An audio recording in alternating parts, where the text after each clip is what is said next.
नमस्कार, आप देख रहे हैं आवाज इंडिया, देश की भरोसेमंद आवाज। मैं हूं पिंकी। खबरों का सिलसिला शुरू करने से पहले आइए नजर डालते हैं आज की हेडलाइंस पर। मोदी दुनिया के बॉस, बोलने वाले फिजी पीएम भारत दौरे पर, मोदी से करेंगे मुलाकात। राहुल गांधी पर रिजिजू का वार, कांग्रेस के लोग खुद नहीं समझते राहुल की बातें। समुद्र में भारत की नई हुंकार, जर्मनी के साथ बनाएगा 6 पनडुब्बियां।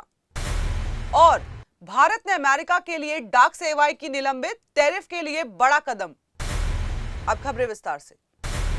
फिजी गणराज्य के प्रधानमंत्री सिटिवेनी लिगागा मादा राबुका अपनी पत्नी सुलुवेती राबुका के साथ 4 दिवसीय भारत दौरे पर रविवार को नई दिल्ली पहुंचे। एयरपोर्ट पर केंद्रीय शिक्षा राज्य मंत्री सुकांत मजूमदार ने उनका स्वागत किया। 25 अगस्त को वे राजघाट पर बापू को श्रद्धांजलि देंगे और फिर हैदराबाद हाउस में प्रधानमंत्री नरेंद्र मोदी से मुलाकात करेंगे। इस दौरान दोनों देशों के बीच कई अहम समझौते पर हस्ताक्षर भी होंगे और संयुक्त प्रेस बयान भी जारी किया जाएगा। राबुका राष्ट्रपति द्रौपदी मुर्मू से भी शिष्टाचार भेंट करेंगे और भारतीय विश्व मामलों की परिषद द्वारा आयोजित कार्यक्रम में व्याख्यान देंगे। 27 अगस्त को वे भारत यात्रा पूरी कर फिजी लौटेंगे। भारत और फिजी के रिश्ते ऐतिहासिक और सांस्कृतिक जुड़ाव से गहरे जुड़े हुए हैं। प्रवासी भारतीय समुदाय इन संबंधों को और मजबूत करता आया है। राबुका ने इसी साल जनवरी में पीएम मोदी को दुनिया का बॉस बताते हुए उनकी सबका साथ सबका विकास की नीति को आदर्श शासन मॉडल करार दिया था। केंद्रीय मंत्री किरेन रिजिजू ने राहुल गांधी पर तीखा हमला बोला है। रिजिजू ने कहा है कि राहुल गांधी भारत विरोधी ताकतों के साथ खड़े दिखाई देते हैं और कांग्रेस पार्टी संवैधानिक संस्थाओं को कमजोर करने का काम कर रही है। उन्होंने आरोप लगाया कि सुप्रीम कोर्ट और चुनाव आयोग जैसी संस्थाओं की लगातार आलोचना करना लोकतंत्र पर सीधा हमला है। रिजिजू ने कहा कि कांग्रेस ने 60 साल तक देश चलाया है, लेकिन उनके कामों को लोग नजर नहीं करते। इसके मुकाबले भाजपा को कम समय में ही जनता का विश्वास हासिल हुआ है। बिहार विधानसभा चुनाव से पहले एसआईआर विवाद को लेकर रिजिजू ने कहा कि राहुल गांधी अक्सर बोलते समय भूल जाते हैं और यही कारण है कि उन्हें बार बार अपने बयानों पर सफाई देनी पड़ती है। संसद में विपक्ष के रवैये पर भी रिजिजू ने निशाना साधा है। उन्होंने कहा कि विपक्ष ने चर्चा से भागने और व्यवधान डालने का काम किया है, जबकि कांग्रेस के पास ऐसे नेता भी हैं जो अच्छे से बोल सकते हैं, लेकिन राहुल गांधी की वजह से वे सामने नहीं आ पाते। भारत की समुद्री ताकत को एक नया आयाम मिलने जा रहा है। रक्षा मंत्रालय ने मझगांव डॉकयार्ड लिमिटेड और जर्मनी के थाइसेन ग्रुप मरीन सिस्टम के साथ 6 एडवांस पनडुब्बियों के निर्माण के लिए बातचीत शुरू करने की मंजूरी दे दी है। ये प्रोजेक्ट 75 इंडिया के तहत और इसका मकसद हमारी स्वदेशी क्षमताओं को मजबूत करना है। इन पनडुब्बियों में एयर इंडिपेंडेंट प्रोपल्शन यानी कि AIP तकनीक होगी, जिससे ये 3 सप्ताह तक पानी के भीतर रह सकेगी। रक्षा मंत्रालय का कहना है कि यह सौदा न केवल हमारी नौसैनिक ताकत बढ़ाएगा, बल्कि देश के स्वदेशी रक्षा उद्योग को भी मजबूत करेगा। जानकारी के मुताबिक ये परियोजना करीब 70,000 करोड़ रुपए की अनुमानित लागत वाली है और अगले 6 महीने में कॉन्ट्रैक्ट की बातचीत पूरी होने की उम्मीद है। भारतीय नौसेना पुराने पनडुब्बी बेड़े को बदलते हुए आने वाले दशक में समुद्र में पूरी ताकत के साथ मौजूद रहेगी। विशेषज्ञों का कहना है कि चीन और पाकिस्तान की बढ़ती नौसैनिक ताकत को देखते हुए भारत के लिए यह कदम रणनीतिक रूप से बेहद महत्वपूर्ण है। यह प्रोजेक्ट भारत की समुद्री ताकत में एक नई छलांग साबित होने वाला है। भारत और अमेरिका के बीच व्यापारिक तनाव बढ़ता ही जा रहा है और इस बीच भारत ने बड़ा कदम उठाया है। भारतीय डाक विभाग ने शनिवार को घोषणा की कि 25 अगस्त से अमेरिका के लिए डाक सेवाएं निलंबित कर दी जाएंगी। इस कदम के पीछे अमेरिकी कस्टम नियमों में हाल ही में हुए बदलाव हैं। ट्रंप प्रशासन ने 30 जुलाई को एक आदेश जारी किया था, जिसके तहत अब $800 तक के सामान पर लगने वाली ड्यूटी की छूट समाप्त कर दी गई है। इसका मतलब यह है कि अमेरिका भेजे जाने वाले हर सामान पर ड्यूटी लगेगी। हालांकि दस्तावेज और $100 तक के गिफ्ट आइटम्स पर छूट जारी रहेगी। अमेरिकी कस्टम और बॉर्डर प्रोटेक्शन यानी कि CBP ने 15 अगस्त को निर्देश दिए हैं कि सभी अंतर्राष्ट्रीय डाक शिपमेंट पर ट्रांसपोर्ट करियर्स और क्वालिफाइड प्रॉपर्टीज को ड्यूटी जमा करना होगा। भारतीय डाक विभाग ने कहा है कि जिन ग्राहकों ने पहले से शिपमेंट बुक कर ली है और अब इसे अमेरिका नहीं भेजा जा सकता, वे अपनी डाक शुल्क वापसी की मांग कर सकते हैं। डाक विभाग ने आश्वासन दिया है कि अमेरिका के लिए डाक सेवाओं को जल्द से जल्द बहाल करने के हर संभव प्रयास किए जा रहे हैं। पीआईबी के माध्यम से समय समय पर जानकारी साझा की जाएगी और सीबीपी यूएसपीएस से निर्देश मिलते ही संचालन बहाल किया जाएगा। राजद नेता और बिहार के पूर्व डिप्टी सीएम तेजस्वी यादव पर महाराष्ट्र और उत्तर प्रदेश में एफआईआर दर्ज हो गई है। आरोप है कि उन्होंने सोशल मीडिया पोस्ट में प्रधानमंत्री मोदी को जुमला और वोट चोर कहा। तेजस्वी ने पलटवार करते हुए अब कहा है कि अब क्या जुमला बोलना भी अपराध हो गया है। विपक्ष का काम सरकार से सवाल पूछना है और वे सवाल पूछते रहेंगे। इस पूरे मामले पर नेताओं की प्रतिक्रिया भी आई है। भाजपा नेता मुख्तार अब्बास नकवी ने कहा है कि ऐसे हमलों से प्रधानमंत्री और मजबूत होंगे, जबकि राजद सांसद मनोज झा का कहना है कि जब अमित शाह ने खुद वादों को जुमला कहा था तो फिर उन पर भी केस होना चाहिए।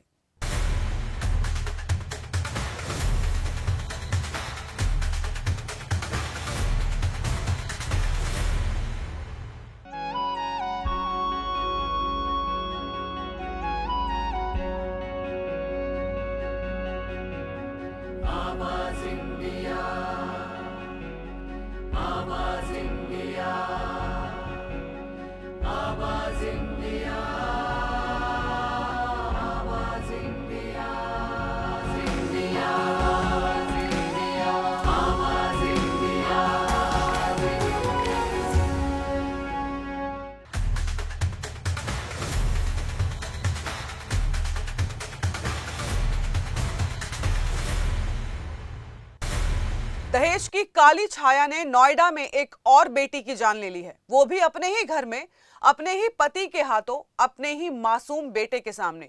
ग्रेटर नोएडा के सिरसा गांव में 9 साल की शादीशुदा जिंदगी के बाद निक्की की दुनिया अब तहस नहस हो गई है, जब पति और सास ने उसे पीट पीट कर बेदम कर दिया और फिर पेट्रोल डालकर आग के हवाले कर दिया। जरा सोचिए, छोटा सा बेटा चीख कर कह रहा है कि पापा मत करो, पापा ऐसा मत करो, मम्मी को मत जलाओ। लेकिन हैवान पति का दिल नहीं पसीजा। बेटे ने पुलिस को बताया कि पापा ने मम्मा पर कुछ छिड़का, फिर चांटा मारा और लाइटर से आग लगा दी। निक्की आग की लपटों में तड़पती रही। सीढ़ियों से भागते हुए उसकी चीखें गूंजती रही। पड़ोसी दौड़े, कंबल डालकर आग भी बुझाई, लेकिन तब तक बहुत देर हो चुकी थी। अस्पताल में जिंदगी और मौत से जूझती निक्की आखिरकार शुक्रवार को दम तोड़ गई। ये खौफनाक वारदात सिर्फ निक्की के साथ नहीं है, उनकी बड़ी बहन कंचन ने भी यही बताया कि जब वो उसे बचाने की कोशिश कर रही थी तो पति ने उसे भी बेरहमी से पीटा और फिर निक्की को आग लगा दी गई। पड़ोसियों का गुस्सा फूटा, गांव में हंगामा हुआ, लोग सड़कों पर उतरे। पोस्टरों पर लिखा था, हमारी बहन को इंसाफ दिलाओ, कल किसी और की बारी ना आए। पुलिस ने हत्या का केस दर्ज कर आरोपी और पति विपिन को गिरफ्तार कर लिया है, लेकिन सास, ससुर और जेठ अब भी फरार हैं। एडीसीपी ने भरोसा दिया है कि बाकी आरोपियों को भी जल्द पकड़ लिया जाएगा। लेकिन सबसे बड़ा सवाल यह है कि कब तक बेटियां दहेज की आग में जलाती जाती रहेंगी? कब तक मासूम बच्चों के सामने माताओं को मौत दे दी जाएगी? और कब तक दहेज का ये खूनी खेल हमारे समाज की मासूम बेटियों की बलि लेता रहेगा? उत्तराखंड एक बार फिर बारिश और प्राकृतिक आपदाओं से कांप उठा है। चमोली जिले के थराली में शुक्रवार देर रात बादल फटने से भारी तबाही मची। रात करीब 1 बजे अचानक आसमान से आफत बरसी और थराली कस्बे के साथ आसपास के इलाकों में मूसलाधार बारिश के साथ मलबा घरों और दुकानों में घुस गया। देखते ही देखते सड़कें कट गई, गाड़ियां दब गई और कई लोग रात भर फंसे रहे। सबसे ज्यादा नुकसान थराली बाजार, राडी बगड़ और चेपड़ा गांव में हुआ है। कई मकानों में घुसा मलबा लोगों के लिए जानलेवा साबित हुआ।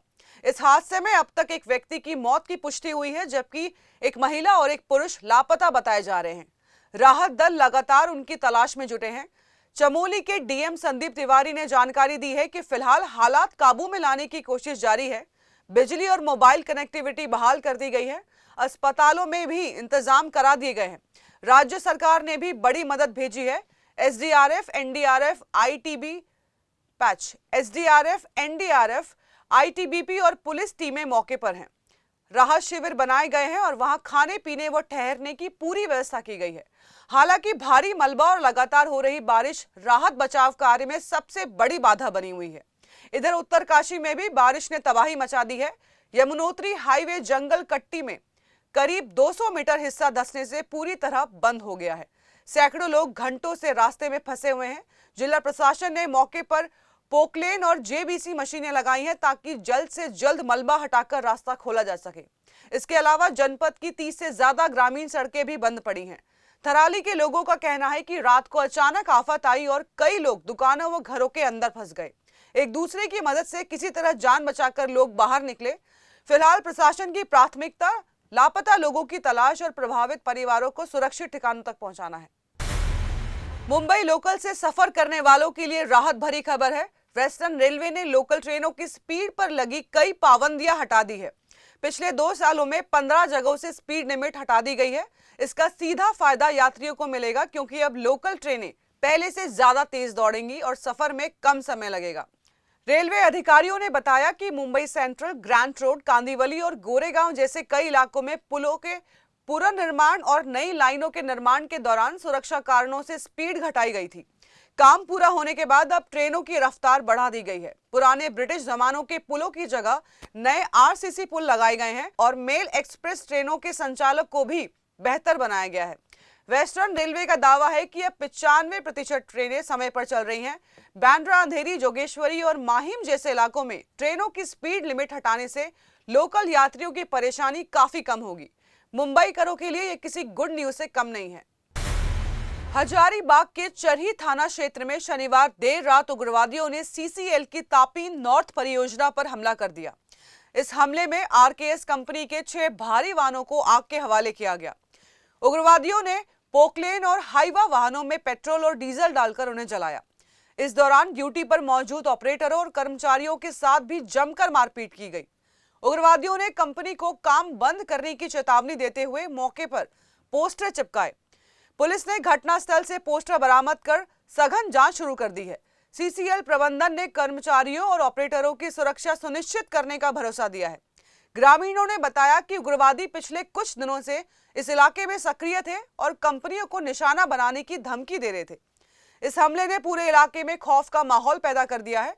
पुलिस ने कहा है कि दोषियों को किसी भी हाल में नहीं बख्शा जाएगा और उनका पता लगाकर सख्त कार्रवाई की जाएगी।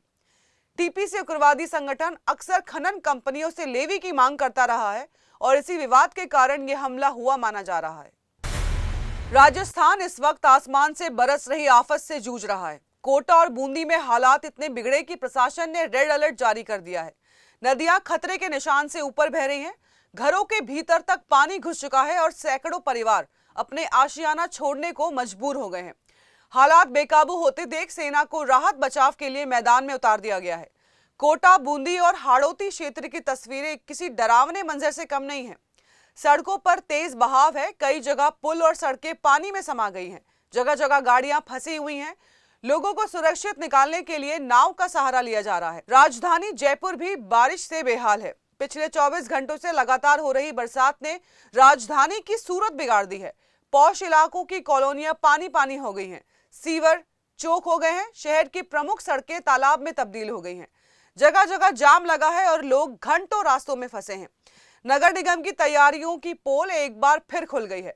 बीसलपुर और कोटा बैराज जैसे बड़े बड़े बांधों के गेट खोलने पड़ रहे हैं, जिससे निचले इलाकों का खतरा और बढ़ गया है। नदी किनारे रहने वाले लोगों को सुरक्षित स्थानों पर शिफ्ट किया जा रहा है। बारिश ने सिर्फ शहर और गांव ही नहीं बल्कि रेल और सड़क यातायात को भी बुरी तरह प्रभावित कर दिया है।